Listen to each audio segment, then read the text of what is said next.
new commandments in the New Testament, or what did I say, 10 commandments in the New Testament. This is a quick, important point. You got to realize that the quote unquote 10 commandments, that word, that phrase, it does not appear in the New Testament. You'll hear mention of them here or there listed out in summary. But you'll also hear things like when the scribe asked Jesus or Yeshua, what is the greatest commandment? He said, you shall love the Lord your God with all your heart, with all your mind, with all your soul. And the second is like it, you shall love your neighbor as yourself. And the whole law, everything hangs on these two. So the whole law was summarized by those two. And you can even take it a step further. The whole law of God is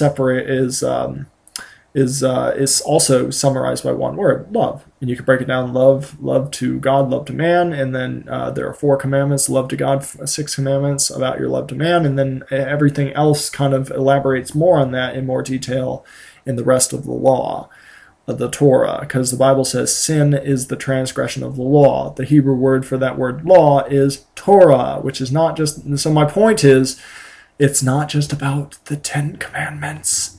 It is all the commandments of God, not just the 10. The 10 are kind of a summary. You can think of it as it's a collection called Love, and it's a 2-volume series. One volume is Love to God, one's Love to Man. So, and then you open up the one Love to God, and it has 4 chapters, Love to God, four chapters, the 4 commandments of love to God, and then the other volume has 6 chapters, love to man, and then it's all broken down from there. Like that's where you find things like the dietary instructions, which are by extension. I've heard some people say, well, it's just by extension a commandment related to thou shalt not kill. Like thou shalt not kill yourself, because if you eat these things like swine's flesh that has all the Creator knows why he told us not to eat these things. Science is only figuring it out now, but it's not good for us. It'll give you, it'll kill you in one way or another over time. And so, so that's why some people try to spin it that way. They're like, oh, well, that one's tied to the by extension, so that's why we keep that one. No, they are all that way. Yes, they all hang off of the 10 Commandments, or those 2 summaries of the 10 Commandments, or even the one word. It all hangs from that. All of it, though. Not just it's not just a buffet table where you walk up to it and you can pick, oh, I want to obey this or I want to obey that. It is all the commandments of God. And so a little disclaimer to that, a lot of people will be like, oh, what are you saying? We got to go sacrifice animals and blah, blah, blah, blah.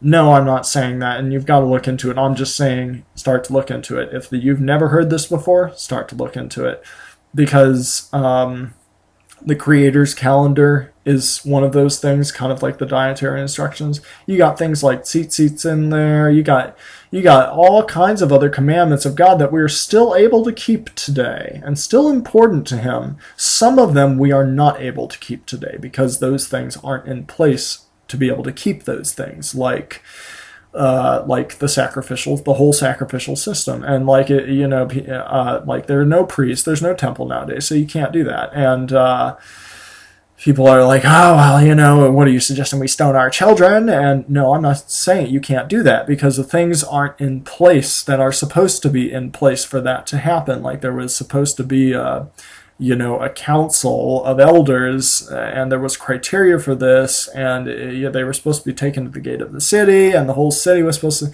and nothing is in place for certain things to be observed nowadays. But I'd be careful, and I'm just putting the word out, look into it, because there are things that are still very important.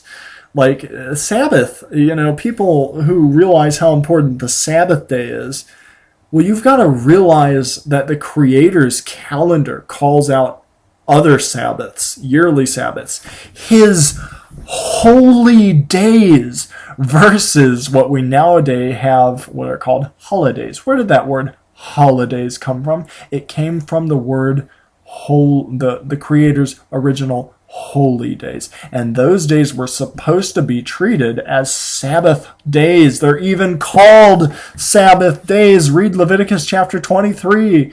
You shall observe your Sabbath from even to evening. That verse was not talking about the seventh day Sabbath. That was talking about one of his feast day Sabbaths. And though we cannot sacrifice on the Sabbath or do all these things, it doesn't change the fact that the day is still holy.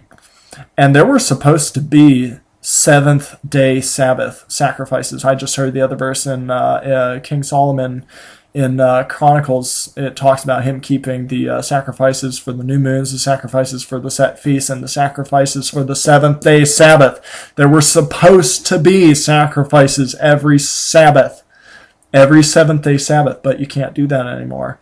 But does that mean the seventh day Sabbath goes away?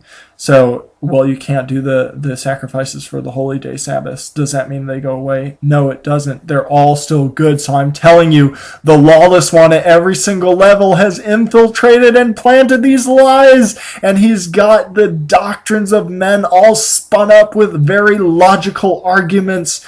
But it all has a common theme, and it is all against the law of God. And you've just got to test these things, and walk humbly with your God, and work out your salvation with fear and trembling. Okay, and I think that's all I'm going to say about this for now. But it's a very important topic to your Creator, because with much pomp and circumstance, that's His day. That's His day. And so, I'd be very, very... I would definitely look into this one. Okay, next topic.